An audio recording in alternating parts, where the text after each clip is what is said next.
Hello दोस्तों, आपके अपने YouTube चैनल संस्कार कोचिंग एकेडमी में हार्दिक स्वागत व हार्दिक अभिनंदन।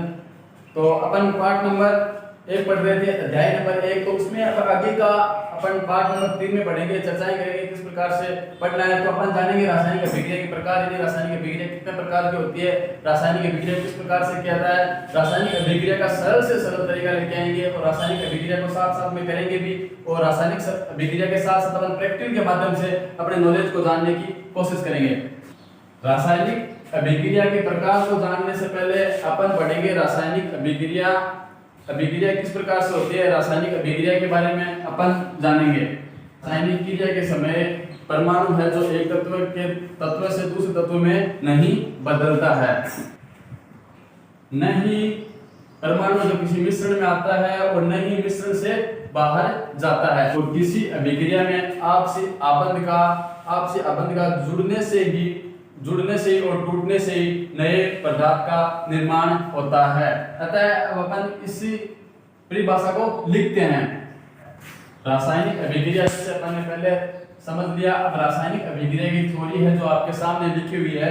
तो अब अपन जानेंगे रासायनिक क्रियाओं के बारे में। तो आप सबको पता है रासायनिक क्रिया के समय एक तत्व का परमाणु एक तत्व के परमाणु तत्व में नहीं बदलता, यानी एक तत्व परमाणु दूसरे तत्व के परमाणु में नहीं बदलता। और न ही कोई परमाणु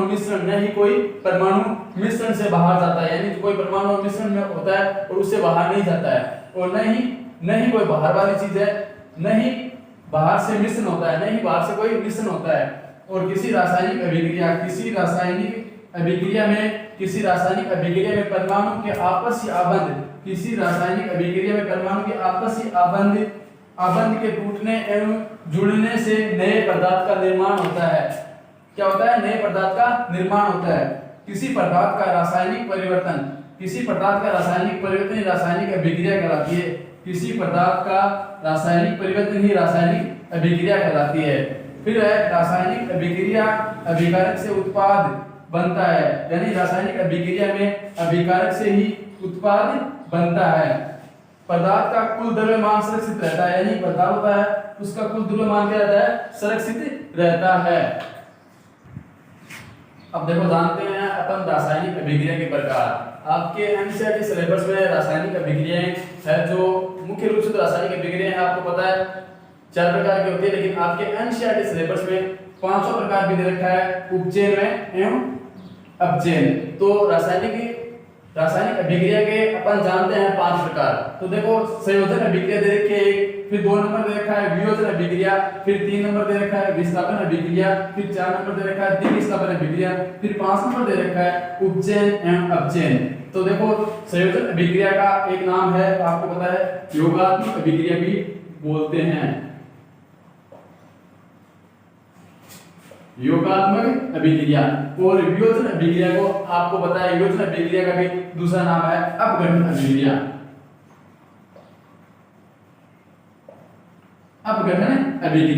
और तीसरी आपको पता है विस्थापन अभिक्रिया बोलते हैं। और 4 नंबर द्विविस्थापन है और 5 नंबर उपचयन एवं अपचयन। तो इस प्रकार से अपन एनसीईआरटी सिलेबस में 5 प्रकार की अभिक्रियाओं का अध्ययन करेंगे। अब देखो संयोजन अभिक्रिया की परिभाषा जानते हैं। संयोजन अभिक्रिया में क्या होता है? 2 या 2 से अधिक अभिकारक मिलकर एक नए उत्पाद का निर्माण करते हैं, उसे अपन क्या बोलते हैं? संयोजन अभिक्रियाएं। अब देखो अपन संयोजन अभिक्रिया की थ्योरी है वो देखते हैं और थ्योरी लिखते हैं। तो अपन को क्या है? थ्योरी नोट करनी है। अब अपन को क्या है? संयोजन अभिक्रिया की थ्योरी थी, तो संयोजन अभिक्रिया हेडिंग डाल के अपन लिखते हैं 2 या 2 से अधिक अभिकारक मिलकर एक एकल उत्पाद का निर्माण करते हैं, उसे अपन क्या बोलते हैं? संयोजन अभिक्रिया। फिर इसको दूसरी तरीके से बोल सकते हैं, या बोल सकते हैं 2 या 2 से अधिक अभिकारक जुड़कर एक नए पदार्थ का निर्माण करते हैं, उसे क्या बोलते हैं? संयोजन अभिक्रिया। अब इसका क्या है? उदाहरण देखेंगे अपन।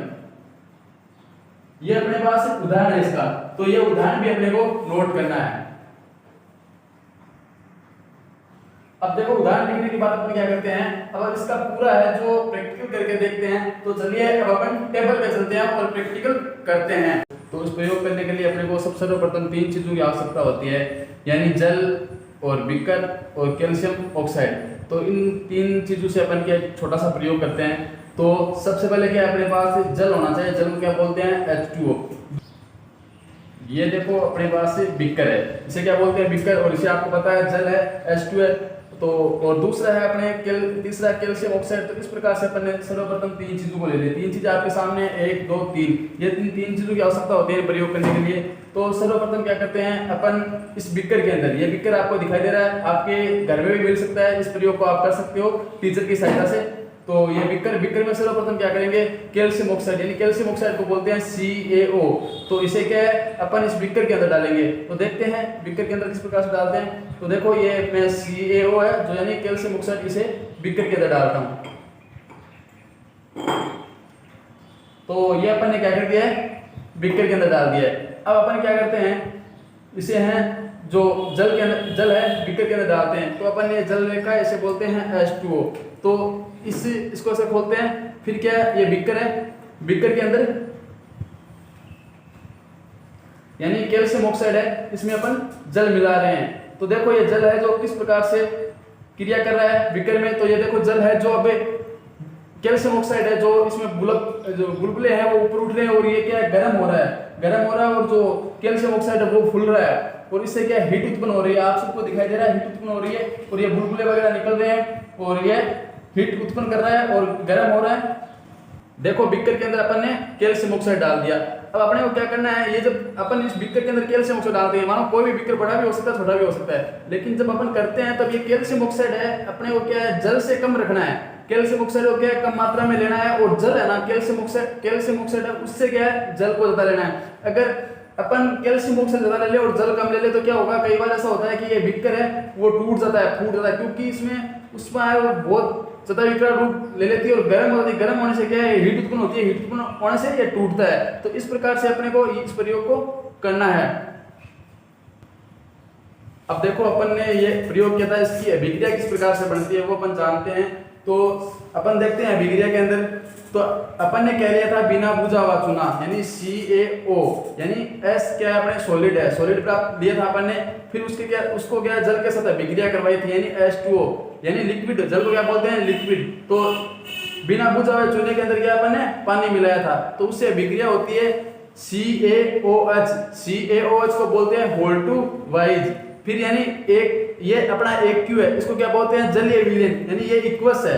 तो ये क्या अपने को बुझा हुआ चूना मिल गया, यहाँ पे ये बिक्रिया होती है बुझे हुए चूने की। तो यानी CaOH बिना बुझा हुआ चूना कैल्शियम ऑक्साइड है, ये क्या अपने को कैल्शियम ऑक्साइड, और ये क्या H2 है जल है, यानी इसे पानी बोलते हैं, ये लिक्विड है। फिर देखो CaOH CH होल्ड टू वाइज, यानी जलीय विलयन के साथ बिक्रिया होती है, तो क्या प्राप्त होता है कैल्शियम हाइड्रोक्साइड।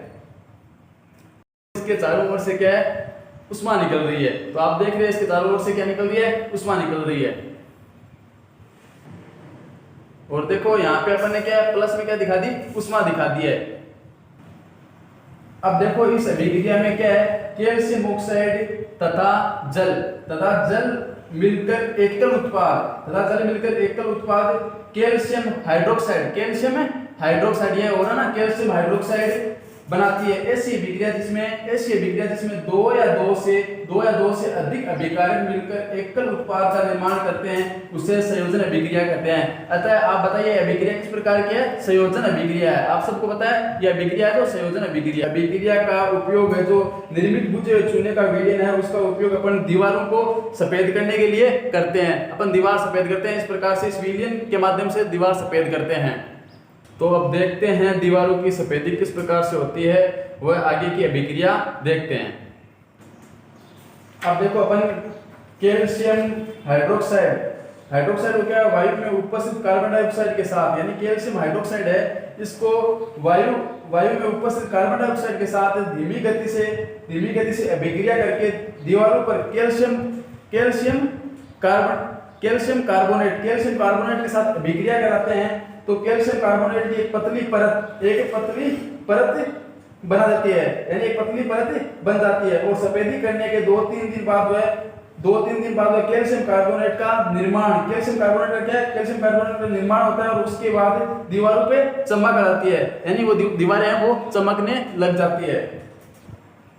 अब देखो अपन इसे दीवार मानते हैं, जैसे कि ये क्या है, अपन जैसे कैल्शियम हाइड्रोक्साइड है, अब इस पे परत लगाते हैं। अब देखो अपन ने स्लेट पे क्या है, कैल्शियम हाइड्रोक्साइड लगा लिया है। कैल्शियम हाइड्रोक्साइड लगाने के बाद क्या है, ये चिपक गया है और चिपकने से क्या होता है, ये चिपकने के बाद क्या होगा, जितनी देर तक ये सूखता जाएगा उतनी देर तक क्या है, उतनी ही तेज उसमें चमक आती जाएगी। रासायनिक अभिक्रिया के अन्य उदाहरण जैसे कोयले का दहन हो रहा है वो देखते हैं। आप सोचते होंगे कि कोयला ही कार्बन होता है, आप सबको बताऊं कि कोयला ही नहीं, अनेक सी चीज़ों में कार्बन उपस्थित होता है। जैसे तो माने तो पेट्रोल है, डीजल है, केरोसिनी है, और भी कई ऐसी चीज़ें हैं जिनमें क्या है कार्बन उपस्थित होता है। जैसे अपन ऑटो देखते हैं सीएनजी से चलता है, उसी में भी क्या है कार्बन की मात्रा उपस्थित होती है। सी क्या कार्बन है और यहाँ क्या O2 ऑक्सीजन, सी सॉलिड है, O2 क्या गैस है।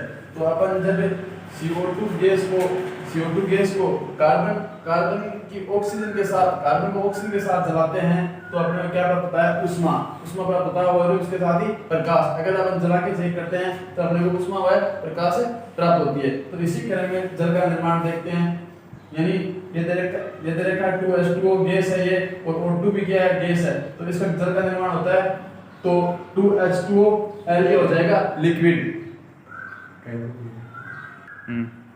अब H2 क्या है, हाइड्रोजन गैस है, और O2 क्या है, ऑक्सीजन है। तो इस प्रकार से अपन जल की अभिक्रिया को करते हैं तो अपने को प्राप्त होता है 2H2O।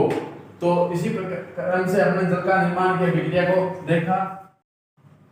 अपन सबने संयोजन अभिक्रिया पढ़ ली है प्रैक्टिकल के माध्यम से, और आपको क्या है इस लेसन को फील भी करवाया है। तो इसलिए आप सबसे किस प्रकार से क्लास लगी लाइक करें और कमेंट के माध्यम से बताइए। अब आगे का जो टॉपिक है व्यूज में अभिक्रिया, वो अगले वीडियो में पढ़ेंगे।